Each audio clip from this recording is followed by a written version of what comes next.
Hello, എല്ലാവർക്കും നമ്മുടെ മഴ തോരും മുൻപേ സീരിയലിൻ്റെ നാളത്തെ പ്രൊമോ വീഡിയോയിലോട്ട് സ്വാഗതം.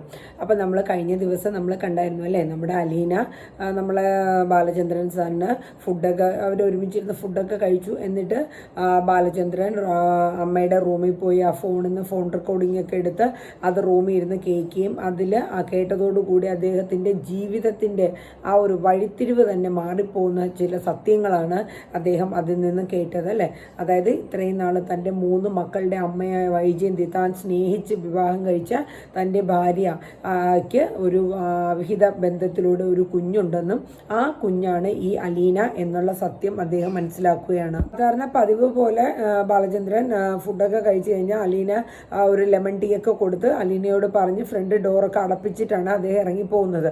പക്ഷേ ഇന്നിപ്പോൾ അലീന വന്ന് നോക്കിയപ്പോൾ അദ്ദേഹത്തെ കാണാനില്ല. അപ്പോൾ അലീന ചിന്തിക്കുന്നത് എന്ത് പറ്റി, ഒന്നും പറയാണ്ട് പോയോ? അപ്പോൾ അലീന ബാത്റൂമിലുണ്ടോ എന്നൊക്കെ ഇങ്ങനെ വിളിച്ച് തിരക്കാണ്. അപ്പോൾ റൂമിലൊക്കെ ആകെ ഒരു എന്തൊക്കെയോ വാരി വലിച്ചൊക്കെ ഇട്ടേക്കാണ്.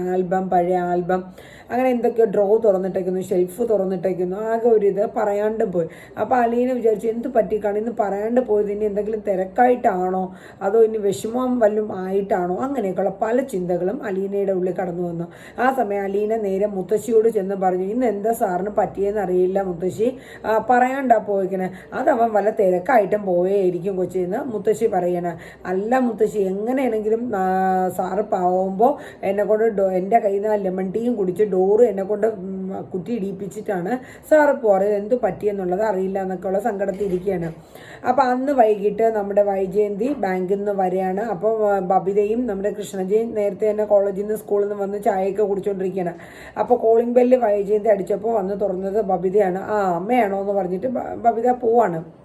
അപ്പോൾ അത് കഴിഞ്ഞ് പിന്നെ കാണിക്കുന്ന രംഗം വൈജയന്തി ചോദിക്കുന്നതിനെല്ലാം ഓപ്പോസിറ്റായിട്ടാണ്, ദേഷ്യത്തോടെയാണ് മറുപടി പറയുന്നത്. അപ്പോൾ നമ്മൾ അലീന കൊണ്ടുവന്ന് ചായയും എന്തോ സ്നാക്സും കൊടുക്കുന്നുണ്ട്.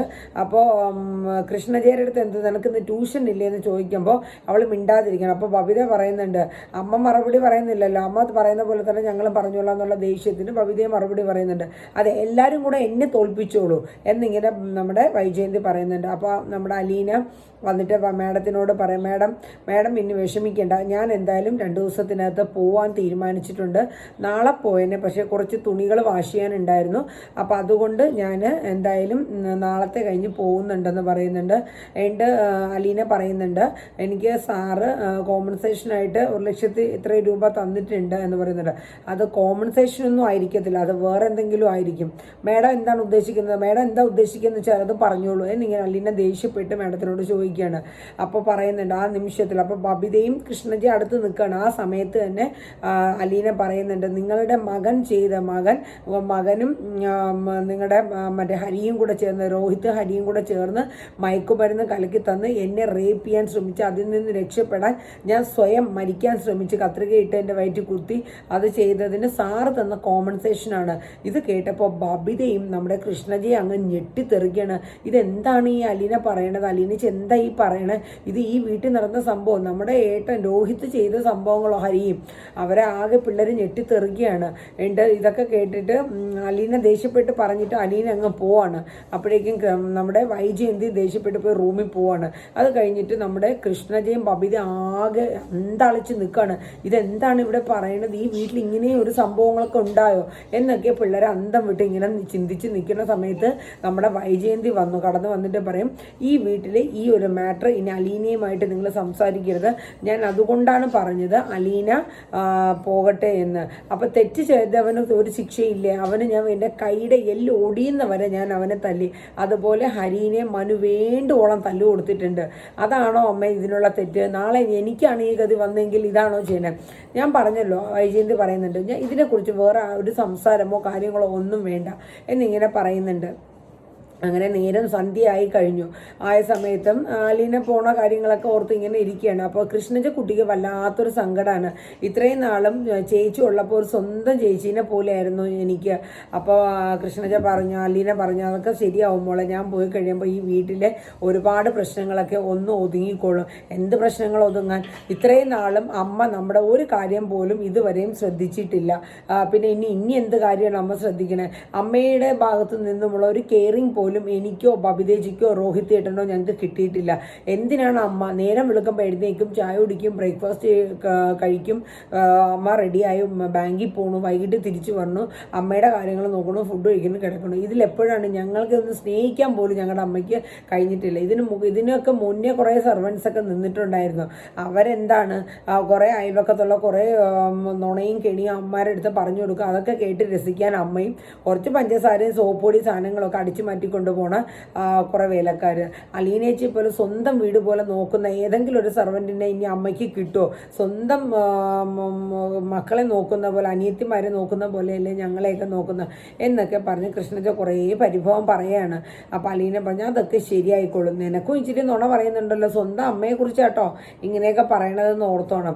അമ്മയായതുകൊണ്ട് കാര്യമില്ലല്ലോ, അമ്മയുടെ കർത്തവ്യങ്ങളും കൂടെ അമ്മ ചെയ്യണം, എന്നാലേ അമ്മയാവുള്ളൂ. അലീനേച്ചി പോണത് എനിക്ക് ഒട്ടും ഇഷ്ടമല്ല, എനിക്ക് ഓർക്കാൻ കൂടി പറ്റില്ല എന്ന് കൃഷ്ണജക്കുട്ടി സങ്കടപ്പെട്ട് പറയാണ്.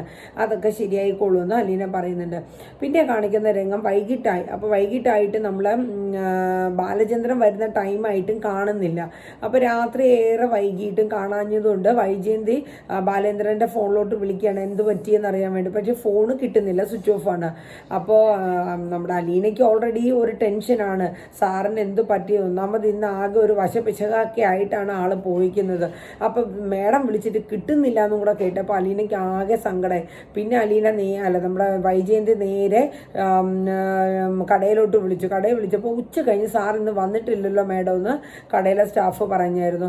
അപ്പോൾ വന്നിട്ടില്ല. അപ്പോൾ പിന്നെ ഇങ്ങോട്ടാണ് പോയത്.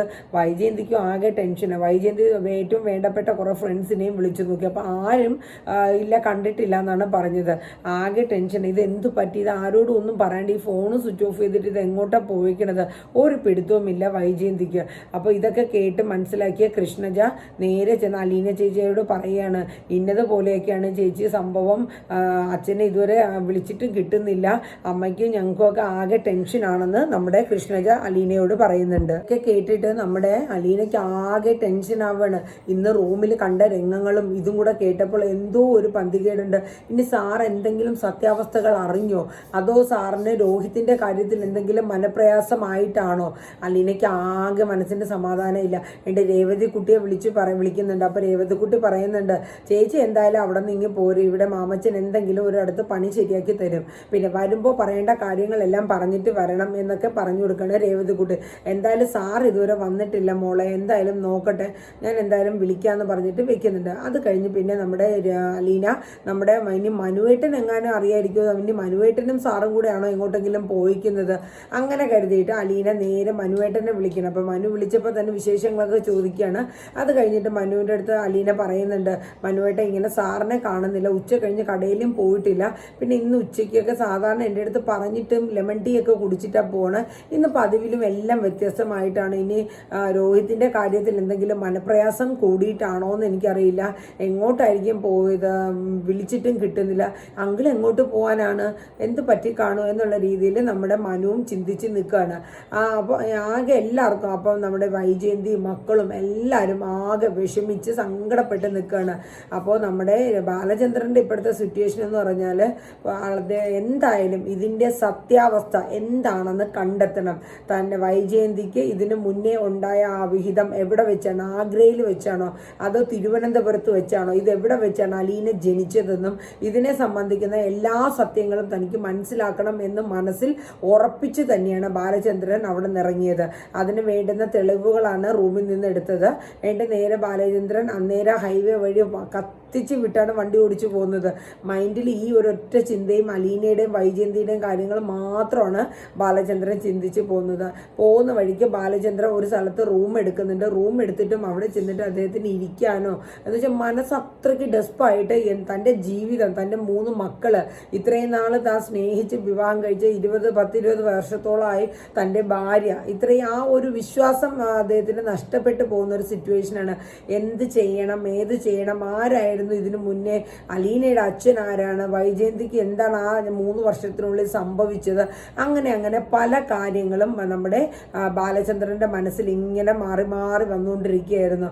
ആ ഒരു റൂം എടുത്ത് ഒന്ന് റെസ്റ്റ് ചെയ്യാം. കാരണം ഒരേ കണക്ക് ഉച്ച തൊട്ട് വണ്ടി ഓടിക്കുന്നതല്ലേ, അപ്പോൾ തിരുവനന്തപുരത്ത് പോയാൽ വിവരങ്ങൾ ലഭിക്കുമോ, അങ്ങനെയൊക്കെയുള്ള പല ചിന്തകളോടുകൂടി ഇതിൻ്റെ സത്യം അറിയാൻ വേണ്ടി ബാലചന്ദ്രൻ യാത്ര തുടങ്ങുകയാണ്.